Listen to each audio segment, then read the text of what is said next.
Las características que vamos a comentar a continuación nos pueden servir un poco como filtro, que nos ayudará, por supuesto, a crear ese olfato poético que solo la práctica puede desarrollar. La primera de las características generales, obligatorias, que debe tener una poesía flamenca, una copla del flamenco, es la de ser poesía lírica. No es necesario comentar demasiado este extremo, solo habría que recordar alguna copla. Por ejemplo, en un cuartito tú y yo, veneno que tú me dieras, veneno tomaba yo. En esos sencillos y simples 3 versos se pueden ver funcionando todas las características, todas las claves fundamentales de la poesía lírica. La segunda característica, que es la que, digamos, daba título al capítulo completo, es la que llamamos en andaluz. Para que entendamos mejor esta característica será útil que nos ayudemos de esa copla que ven ustedes aparecer. Voy a hacer una doble lectura. Vean ustedes la primera de ellas. Con Dios peleo a bocados si el confesor a ti te dice que nuestro querer es pecado. Ahora presten ustedes atención a la lectura en andaluz, sobre todo haciendo hincapié, fijándose especialmente en el tiempo, en el ritmo. Con Dios peleo a bocados si el confesor a ti te dice que nuestro querer es pecado. Como habrán ustedes podido comprobar, la ere final de la palabra confesor, así como la ere final de la palabra querer, caen, se pierden en la variante andaluza del español. Esto provoca que la vocal de la palabra anterior se pueda unir a la siguiente, fenómeno que los literatos nombran como sinalefa, con lo cual los versos contarían una sílaba menos. Dicho de otra forma, en andaluz la estrofa que acabamos de leer es una soleá de 3 versos, compuesta de versos octosilábicos.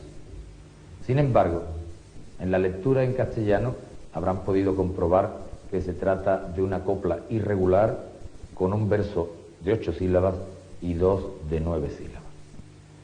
Es un ejemplo muy simple y que se refiere solo a la pronunciación, pero esto puede extenderse a los demás terrenos de la lengua. Hacemos hincapié, solamente el único registro en el que la copla flamenca encuentra todo su significado, y yo diría muchas veces que su único significado, es en el registro lingüístico que supone el andaluz. El tercer requisito, o la tercera característica que debe tener una copla flamenca para que lo sea, es el de ser tradicional. Y mucha atención, porque no estamos refiriéndonos aquí al significado, digamos, político o ideológico de la palabra tradicional. En literatura, lo tradicional es aquello que se transmite por la palabra, se transmite por tradición oral. Pues bien, la copla flamenca debe pertenecer a esa categoría, lo cual no quiere decir que no tenga autor, como suele confundirse.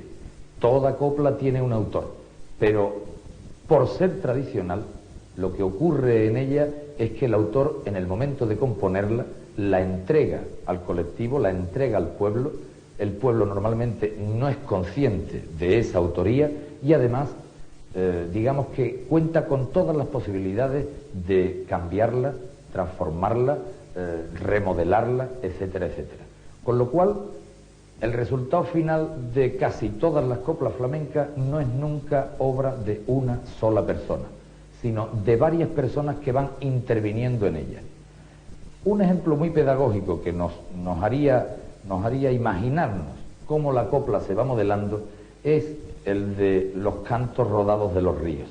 Una copla al principio es como una piedra en el nacimiento del río, llena de cantos y de aristas agudas. Esa es la obra de un autor. Poco a poco, a golpes, poco a poco, a medida de intervenciones posteriores, la piedra va redondeándose. Lo mismo que le pasa a la copla, va cobrando sus valores más exactos y más ajustados. En el final, la piedra, la copla, se convierte en algo redondo y no obra de un solo factor. Son muchos los autores poéticos cultos, digamos, poetas cultos, que han compuesto coplas flamencas. Sin embargo, muchas de ellas no pueden considerarse como tales porque nunca han llegado a la garganta de ningún cantador flamenco. La característica de que sean cantadas es excluyente. No es flamenca una poesía por el hecho de adoptar la forma flamenca, sino por el hecho de haber pasado además por la voz, la música y el ritmo de una garganta flamenca. Esto es así porque la copla escrita dista mucho de la realidad de la copla cantada. En la copla cantada el cantador tiene que introducir un gran número de variantes, de trozos nuevos, fórmulas rítmicas, que modifican totalmente la estructura de esa copla. Por ejemplo, oímos una serie de fórmulas que se repiten continuamente: prima de mis entrañas, compañera mía, madre de mi alma, etcétera, etcétera. Todas ellas incardinadas en el cante y contando, por supuesto, con la letra anterior, es lo que forma la copla definitiva. La quinta y última característica importante que hemos seleccionado como clave, como requisito o filtro de las coplas flamencas es la de la brevedad.